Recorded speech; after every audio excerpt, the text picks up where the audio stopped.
Perfect.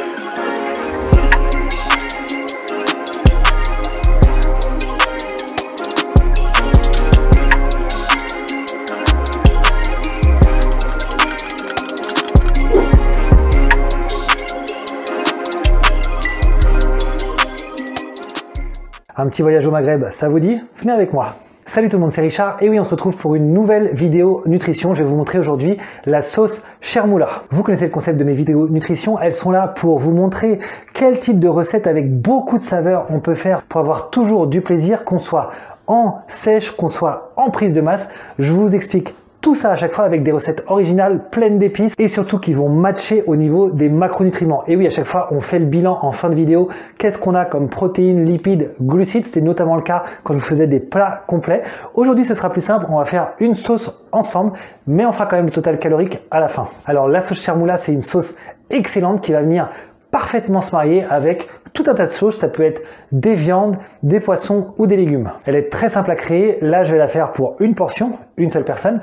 Bien sûr, comme d'habitude, je vous conseille de vous faire plusieurs portions à l'avance ou si vous avez des invités de faire en plus grande quantité, ce qui permet tout simplement de tout passer au mixeur d'un coup. Moi, je vais le faire à la mano, comme on dit devant vous. Mais vous, si vous pouvez mettre un coup de mixeur dans tout ça, vous allez gagner énormément de temps. Alors, de quoi allons-nous avoir besoin comme ingrédient pour cette sauce? Cette sauce, elle est beaucoup composée d'herbes. On va avoir de la coriandre et du persil.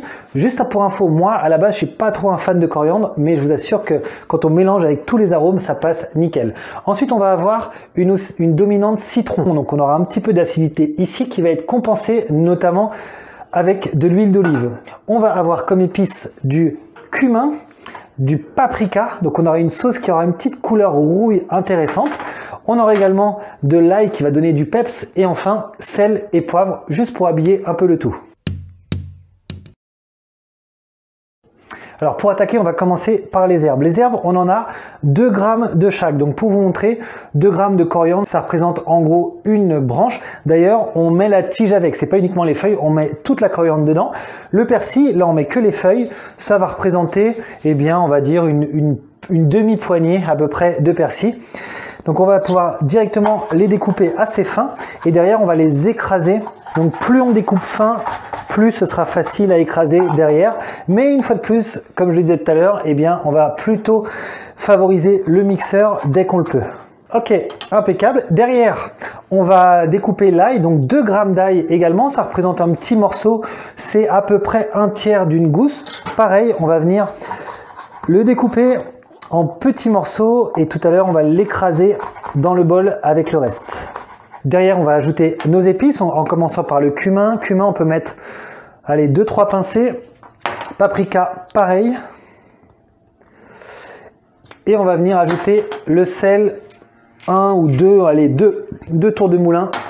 Et enfin, 1 tour de moulin de poivre. Le citron, on va récolter le jus. Donc là, on va partir sur 2 grammes de jus de citron, ce qui équivaut à peu près à 1/4 d'une cuillère à soupe.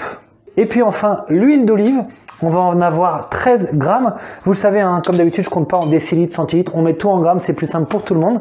Donc 13 grammes, ça va venir faire une grosse cuillère à soupe. Donc là déjà, je mets, vous voyez, une cuillère entière, ça nous fait 11 grammes. Et on va juste rajouter encore un tout petit peu et on y arrive. Ok, impeccable. Et vous savez quoi? On a déjà tous nos ingrédients. La sauce est déjà quasiment prête. On va écraser le tout pour rendre ça le plus harmonieux possible. Ah non, mais je sais pourquoi j'ai un peu de mal à le broyer. Il nous manque une petite chose que j'ai pas signalée. De l'eau, on en a 6 grammes. Donc 6 grammes d'eau, ça va fluidifier l'ensemble. 6 grammes, c'est, on va dire, une grosse moitié d'une cuillère à soupe. Du coup, c'est bon pour cette étape. Et enfin, en fait, on a fini tout simplement. On va venir verser notre sauce dans un petit pot. On a plein d'herbes. On vient bien les ajouter jusqu'au bout. Et là, ça nous fait quelque chose.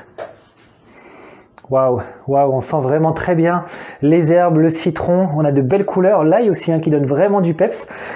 On a une super sauce. En termes de quantité, on peut considérer que c'est pour un repas, voire pour 2 repas. Si vous êtes en sèche, là, ça va vous faire, à mon avis, 2 repas sans aucun problème.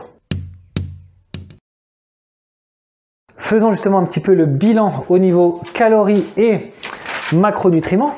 Alors dans cette sauce, en fait, aucun ingrédient n'a d'impact calorique sauf un. Je pense que vous devinez lequel c'est. Ça va être l'huile d'olive. Vous vous souvenez, on avait 13 grammes d'huile d'olive.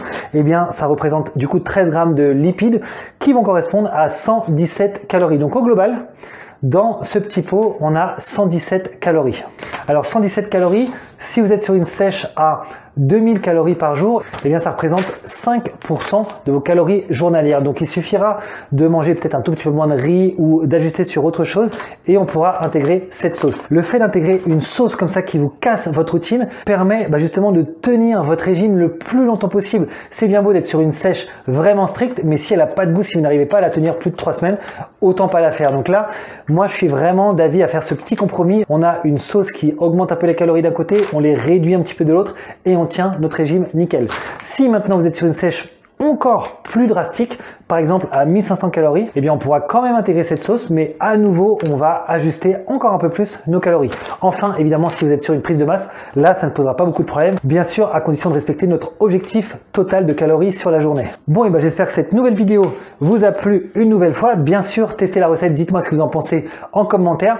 Pensez également à la partager au plus grand nombre de gens possible. Pourquoi? Et bien tout simplement parce que vous le savez, je suis sûr que dans votre entourage c'est la même chose. Il y a plein de gens qui essayent de se mettre au régime et ils font souvent les choses un peu trop drastiquement. Ils mangent que des trucs qui n'ont plus de goût et au bout de 2-3 semaines, ça y est, c'est la fin et on reprend tous les kilos qu'on a perdus. Donc là, je vous donne justement des solutions dans toutes ces vidéos où on va pouvoir amener du goût, des épices, plein de choses avec peu de calories mais qui vont pouvoir révolutionner notre quotidien. Je vous souhaite une excellente journée et je vous dis à très bientôt. Ciao!